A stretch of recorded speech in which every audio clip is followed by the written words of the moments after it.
दर्शकों को देखिए बताना चाहूंगा, साल 2023 की जब बात हो रही है ना, ईयर ऑफ इंडिया इसे हम कह रहे हैं। कई बड़े आयोजन भी हिंदुस्तान में होने वाले हैं, G20 का भी आयोजन होने वाला है, यानी पूरी दुनिया की नजर भारत पर है। और अगर ऐसे में कोरोना की वजह से कोई बड़ी दिक्कत होती है तो जाहिर तौर पर उसका बड़ा नुकसान आने वाले वक्त में होगा।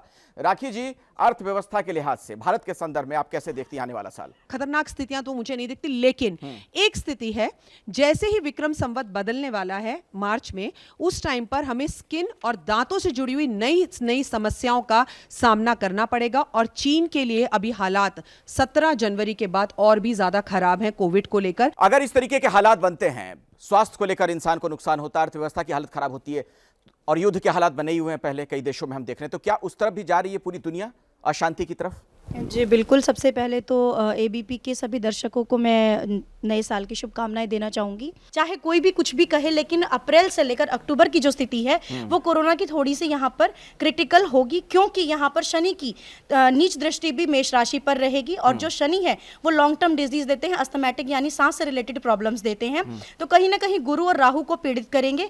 और उसी ही चलते ही जब आप देखेंगे कि जो धन का कारक होता है हमारी कुंडली में वो गुरु होता है। जब गुरु पीड़ित होंगे तो अपने आप में कहीं ना कहीं अर्थव्यवस्था पीड़ित होगी। उसको जो नीच दृष्टि शनि देंगे तो जो चीजें हैं वो महंगी होंगी और अर्थव्यवस्था पर इन्हीं महीनों में। तो उसी से जुड़ा सवाल जो मैं आपसे पहले पूछ रहा था, आप इसका जवाब दे दीजिए कि क्या आने वाले दिनों में हम ये भी देख सकते हैं कि युद्ध के हालात जो बने थे वो और ज्यादा भयंकर हो सकते हैं दुनिया में?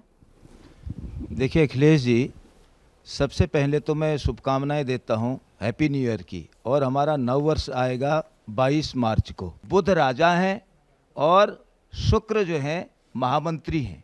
और शुक्र की नीति, शास्त्रों में शुक्र की नीति सर्वश्रेष्ठ नीति कही गई है भारत के लिए। भारत शुक्र नीति के अनुसार ही एक विश्व स्तर पर महाशक्ति के रूप में, वैचारिक शक्ति के रूप में, मध्यस्थता के रूप में आएगा। और भारत के लिए बहुत महत्वपूर्ण समय ये आने वाला है।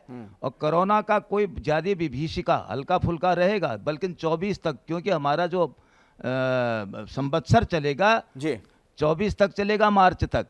तो इसी स्थिति के कारण भारत में न तो कोरोना की कोई उतनी बड़ी विभीषिका हो सकती है। मैं एक इस पे सवाल पूछना चाह रहा हूं सभी लोगों से, बार बार चूंकि जो बात आ रही है, ज्यादातर लोग इस मत में यहां मुझे नजर आ रहे हैं कि भारत में बहुत ज्यादा नुकसान नहीं होगा। आप में से कितने लोग हैं, जरा हाथ उठाकर प्लीज बताइए, जिन्हें लगता है कि भारत पर कोरोना का ज्यादा इस बार असर नहीं होगा? लगभग सभी लोग हैं क्या? आप अकेले पड़ गए इसमें, इस मामले में? आपको क्या क्यों लग रहा है कि भारत पे असर होने जा रहा है कोरोना का? देखिए, ऐसा है कि विधिवत मैंने सिद्धांत के अनुसार इसकी कैलकुलेशन किया है। हाँ। इसलिए दुनिया कुछ भी बोलती रहे, मैं सहमत नहीं हूं कि भारत पर असर नहीं होगा।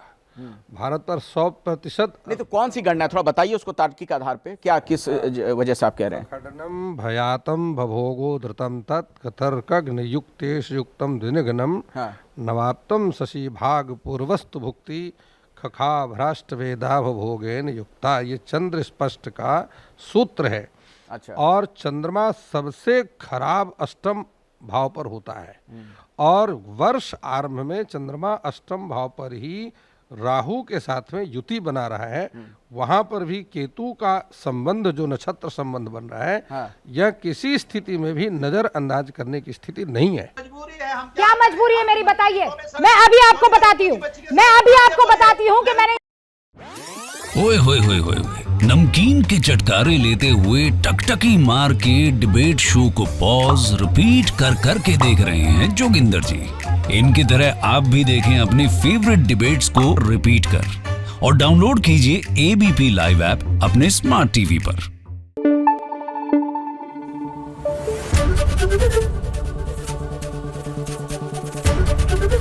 एबीपी न्यूज आपको रखे आगे।